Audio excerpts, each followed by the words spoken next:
Ce soir, à APTN Nouvelle Nationale. 5 ans après Joyce Echaquan. Quand les enfants sont au cœur de la réconciliation. Un jeune de Pessamit veut rétablir le rôle du chien en communauté. Mosaïque autochtone, quand les artistes autochtones inspirent un concert classique.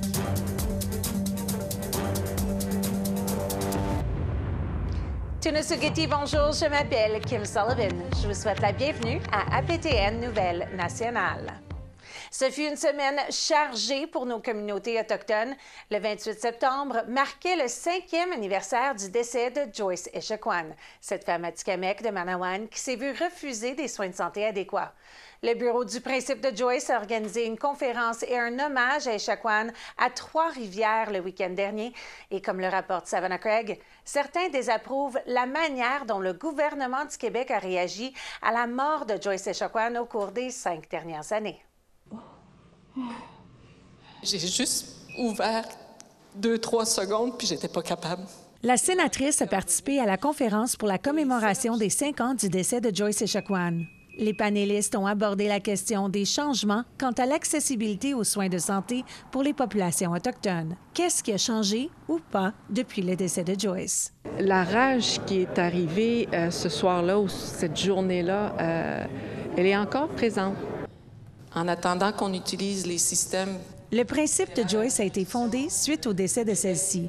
L'objectif du principe est de rendre accessibles tous les soins de santé et de services sociaux, et ce, sans discrimination. Justice pour Joyce! Justice pour Joyce! Justice pour Joyce! Certaines institutions ont adopté le principe suite au décès de Joyce le 28 septembre 2020.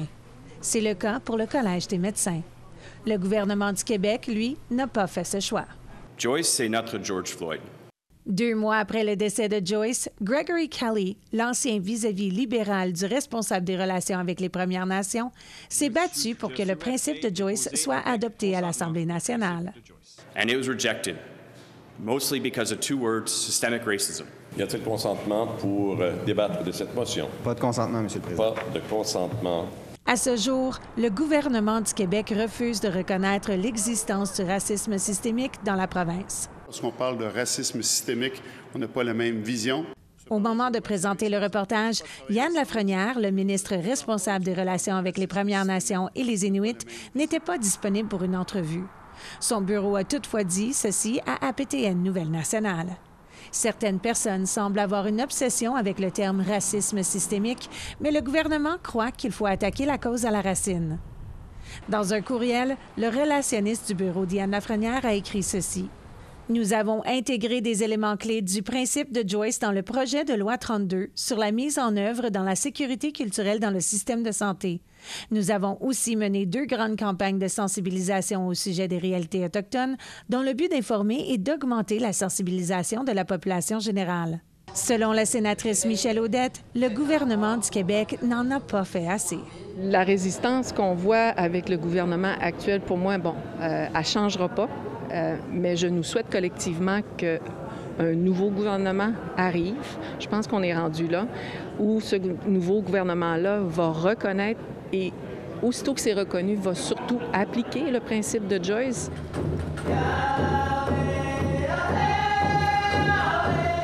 Les prochaines élections provinciales auront lieu l'an prochain, au mois d'octobre.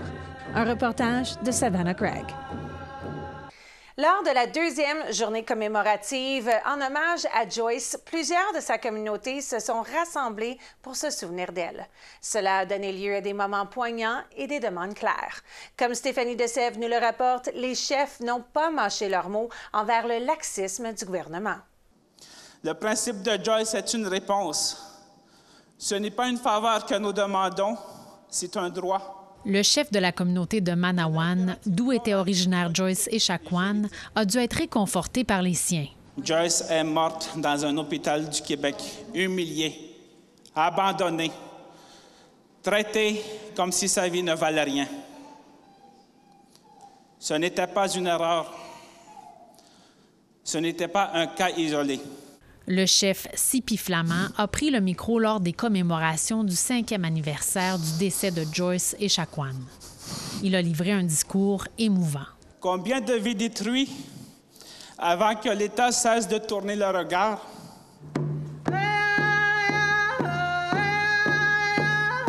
L'hommage de dimanche dernier a été marqué par la lecture d'une lettre écrite par le veuf de Joyce Echaquan, Carole Dubé, qui a été lue par une proche de la famille.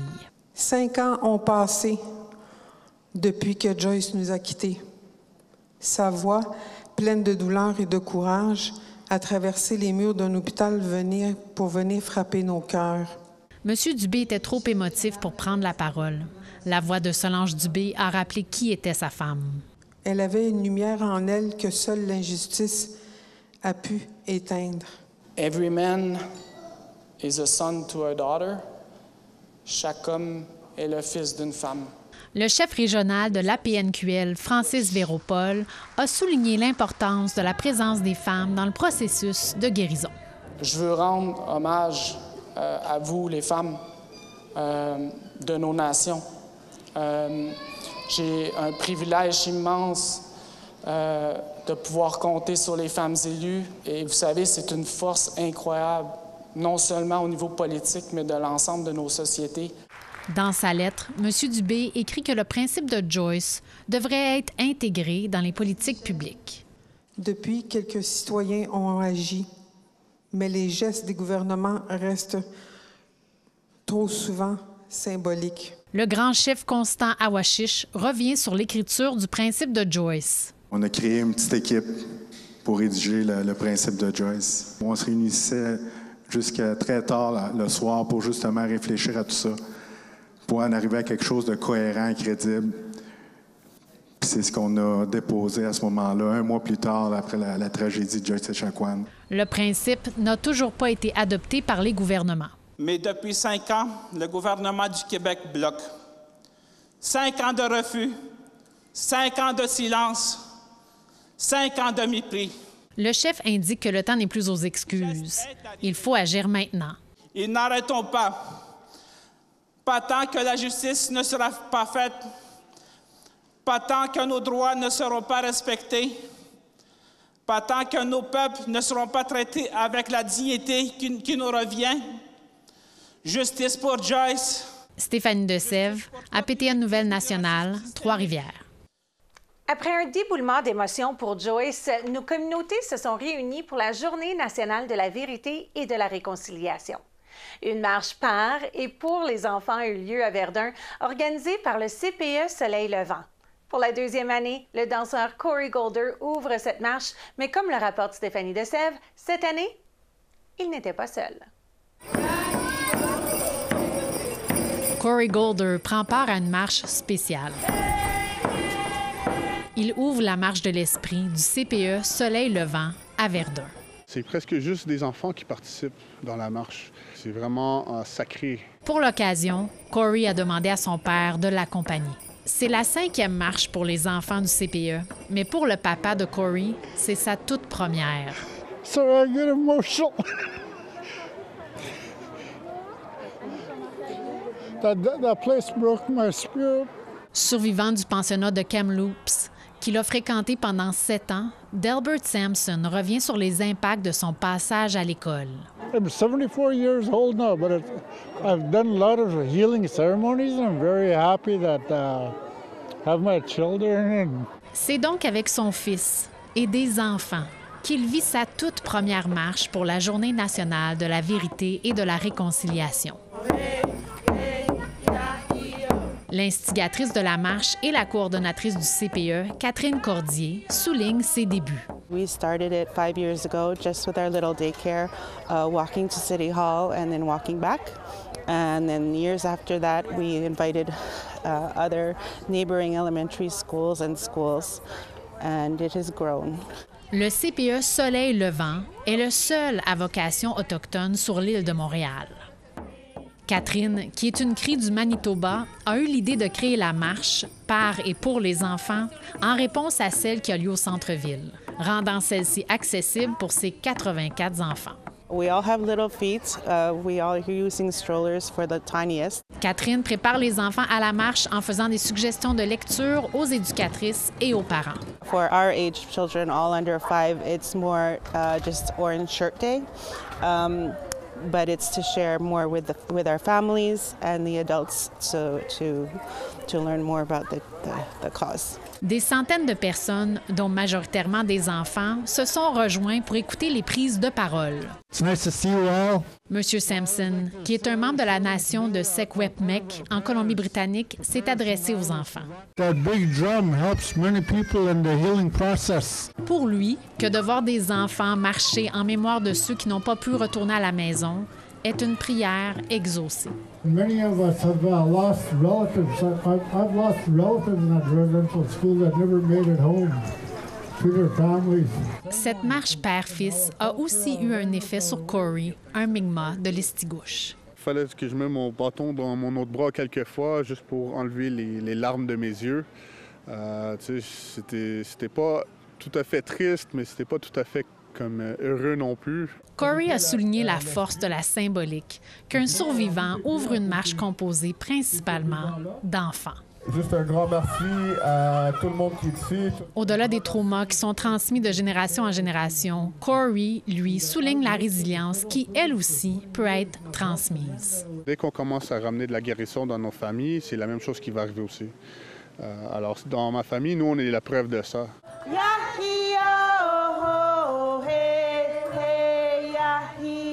Stéphanie Desèvres, APTN Nouvelles Nationales, Montréal. Et pas simplement pour cette semaine, mais nous voulons vous rappeler qu'il y a une ligne d'écoute d'espoir pour le mieux-être. Elle est accessible 24 heures sur 24, 7 jours sur 7 à tous les peuples autochtones du Canada. Composez sans frais le numéro à l'écran ou visitez leur site web espoirpourlemieux-être.ca. Avant la pause, voici des images de notre diffusion spéciale « Se souvenir des enfants » présentée sur la colline parlementaire lors de la Journée nationale de la vérité et de la réconciliation. Au retour, on rencontre un jeune Innu avec de belles intentions. Soyez là.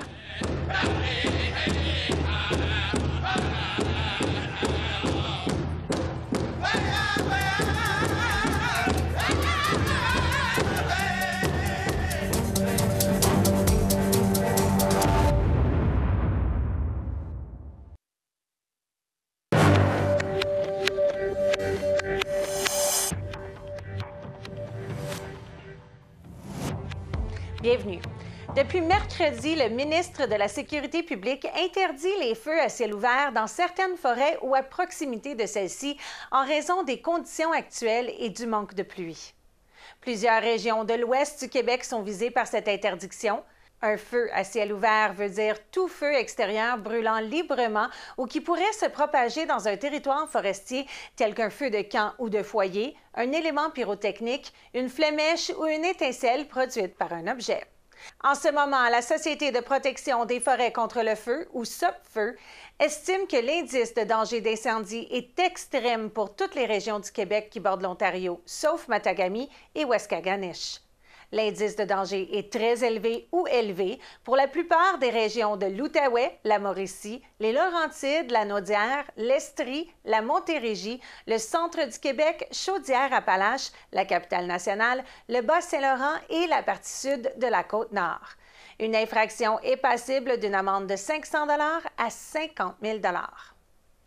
C'est à Mirabel qu'a eu lieu K9 United, le rassemblement ultime pour les professionnels et passionnés du monde canin. Pour un jeune homme de Pessamit, c'était aussi une plateforme pour sensibiliser les gens à la réalité des chiens dans les communautés autochtones. Luca Bakary avait 18 ans lorsque sa mère a suggéré d'acheter un chien. Puis je me suis dit, c'est mon premier vrai chien en tant qu'adulte. J'ai la possibilité de me mettre à 100%. À ses yeux, il était essentiel de faire des recherches afin d'apprendre comment élever un chien pour qu'il se comporte bien en tant que membre de la communauté. La présence d'un grand nombre de chiens errants est une problématique qui ne se limite pas seulement à sa communauté de Pessamit. Avec la sédentarisation puis tous les changements qui sont arrivés, le chien a perdu son rôle essentiel. Puis avec le manque de ressources, d'informations, de connaissances, le monde ne savait pas trop quoi faire avec, donc ils les ont laissés lousses. Puis moi, personnellement, c'est quelque chose qui vient me chercher. À 21 ans, Luca n'a pas seulement un chien, un Rottweiler nommé Baku, il s'est aussi trouvé une vocation. Créer une communauté à travers les chiens, une bonne communauté forte. Pas nécessairement juste dans les Premières Nations, dans les communautés, mais sur la Côte-Nord. C'est quelque chose qui manque. Pour mieux comprendre les réalités du monde canin, Lucas a décidé de faire du bénévolat à Canine United, un rassemblement majeur de professionnels et passionnés du milieu. Il a écrit à l'organisateur pour exposer la réalité de plusieurs communautés autochtones. Le manque de vétérinaires, de soins, d'éducation, l'impact de la colonisation sur le rôle traditionnel du chien et son désir de le rétablir. J'aimerais avoir un centre canin, c'est sûr, parce que on a un problème de chiens errants. Ça veut dire que l'environnement est non contrôlé. Puis on a beaucoup de problèmes de comportement. Problèmes de comportement qui nécessitent un peu plus d'attention, plus de structure.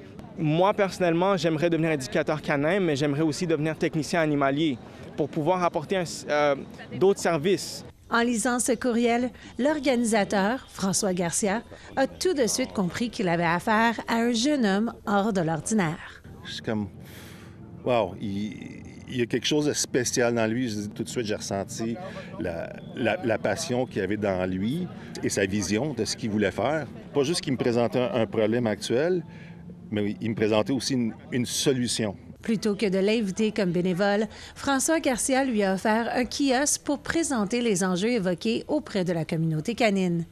Sans le savoir, sa participation à Canine United allait le récompenser plus qu'il n'aurait pu l'espérer.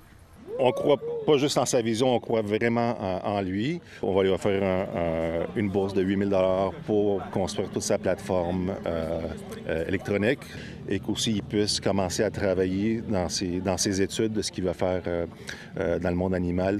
Une récompense inattendue, un pas de plus vers la création de Nutchimit K9.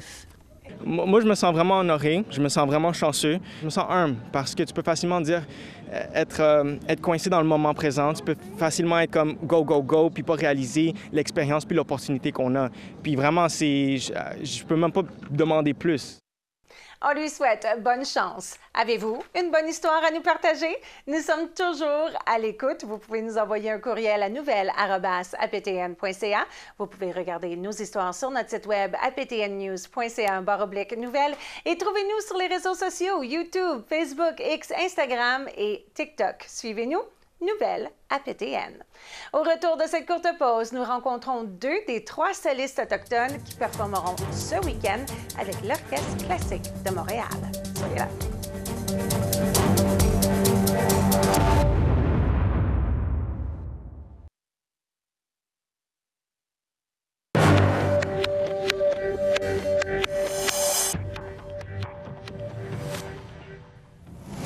Bienvenue. Dimanche, 3 solistes autochtones au sommet de leur art respectif performeront à la Maison symphonique pour ouvrir la 86e saison de l'Orchestre classique de Montréal. Mosaïque autochtone mettra en vedette la soprano Innu Elisabeth Saint-Gelais, la violoniste Mohawk Tara-Louise Montour et la violoncelliste Cree Chris Dirksen. Nous avons eu la chance de rencontrer Elisabeth et Tara-Louise lors d'une répétition avec le nouveau directeur musical, Maestro André Feher. Voici notre petite entrevue. Les rouges gorges de l'eau.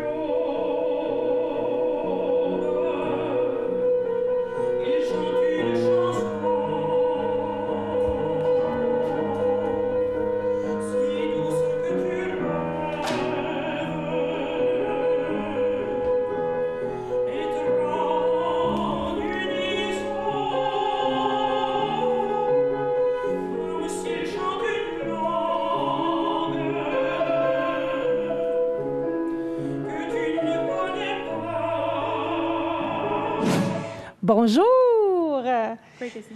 Je vais commencer avec toi, Elisabeth. C'est pas tous les jours que quelqu'un dit « je veux chanter de l'opéra ». D'où cette inspiration? En fait, c'est prenant des cours de chant. Oui, c'est dans mon éducation que j'ai eue au primaire, au secondaire. La musique a été toujours très présente. Donc, ça a toujours fait partie de ma vie. J'ai juste suivi la voix qui m'appelait sans faire de jeu de mots. Et puis, oui, je m'y sens très à ma place. Je dois dire que le storytelling est immense dans nos cultures, dire un récit. Dans la profession que tu as choisie, c'est ça que tu fais? Absolument. Puis surtout, c'est de rejoindre le public. Donc, de faire un pont entre nous, soit nous les artistes ou soit quand je porte le chapeau de représentante des Premières Nations, des Métis et des Inuits dans le milieu de la musique classique. Donc, de faire le pont entre ça et le public qui vient nous voir, c'est très important pour moi. Tara-Louise, le pont, tu l'as fait pendant des années. Tu es reconnue à l'international pour le violon. Dis-moi, est-ce que ton identité autochtone inspire l'instrument que tu joues, ta pratique artistique? Eh bien, j'ai commencé aussi très jeune, à 3 ans et demi, à jouer du violon. Mais c'était toujours la musique classique traditionnelle Western influence. Et puis là, pour la musique autochtone, j'ai commandé des œuvres pour faire un peu le mélange des cultures. Et comme ma voix, c'est le violon, j'ai pas de mots pour exprimer ma culture. Alors, je m'exprime à travers les thèmes, les chansons, les danses traditionnelles et les notes. On est choyés parce que c'est votre premier concert en tant que directeur musical. Qu'est-ce qui a fait en sorte que vous avez peut-être choisi cette pièce à notes autochtones ou qu'est-ce qui fait en sorte que c'est un privilège pour vous de la faire? Je pense que l'orchestre a un grand héritage de faire ce travail-là. Depuis longues années, Boris Brott a fait beaucoup de travail là-dessus et je pense que ce legs-là est important de le garder. Donc, ça fait partie un peu de la tradition de l'orchestre de toujours chercher les communautés, chercher les gens qu'on peut toucher avec ça. Donc, je pense que ça fait partie. Et ce que je trouve intéressant et fascinant, c'est qu'on en fait vraiment un grand événement, mais avec beaucoup de musique et 3 artistes qui viennent de différentes communautés aussi. Je pense que c'est vraiment une célébration aussi de ce que chacun peut apporter à la musique classique et à ce qu'on fait, nous. Parce que, bon, la musique classique est telle qu'on la connaît, mais je pense qu'il y a moyen, justement, de combiner toutes ces traditions et ces arts ensemble pour qu'on puisse parler de la même voix. Et ce qui est fascinant là-dedans, c'est que vraiment, vous voyez, dans les répétitions ou dans les concerts, on fait ça sans se parler vraiment. Il faut vraiment qu'on s'entende sans se parler. On peut en parler après ou avant, mais pendant qu'on le fait, il faut absolument qu'on trouve le moyen de danser un peu à deux sans se piler sur les pieds, là. Bien, c'était fascinant. On vous a vu pratiquer et vraiment, c'est ça. Mais je pense que c'est ça aussi, aller à l'orchestre symphonique, c'est ça, aller voir un opéra, c'est de réussir à avoir ces messages-là juste dans l'art. Puis je trouve ça très beau. On dit qu'on est dans un era, comme on pourrait dire en anglais, où est-ce que la voix autochtone est portée haute et fort. Là, avoir un concert mosaïque autochtone complètement dédié à nous, ça vous fait quoi? Ça me rassure. Ça me dit qu'on a des alliés, comme l'Orchestre classique de Montréal. Et comme disait André, Boris Brott a fait beaucoup pour les Autochtones. C'était un vrai allié. Et c'est lui le fondateur de l'Orchestre classique de Montréal. Et puis, je vois que ça se perpétue. J'en suis très fière, très contente de collaborer avec eux. C'est ça. Oui, moi aussi, je suis très fière de pouvoir travailler ensemble avec des grandes artistes autochtones. C'est presque une première qu'on est 3 comme ça sur scène. Alors, c'est ça, c'est un bon pas vers l'avenir. Bien, on vous invite tous. Ça se passe dimanche. Est-ce que vous êtes un peu nerveux ou c'est tout... on est bien, on est correct? Ça va. J'aime comment que les deux regardent le compte. Ah, OK, on est bon. Mais merci beaucoup et on va être là dimanche et on a très hâte de vous voir. Félicitations. Merci. Le concert est ce dimanche 5 octobre à 15h à la Maison symphonique, puis en vente orchestre.ca. C'est ce qui conclut le bulletin de APTN Nouvelle Nationale. Je m'appelle Kim Sullivan. Merci tellement d'avoir été des nôtres. On se retrouve la semaine prochaine. Nakormik!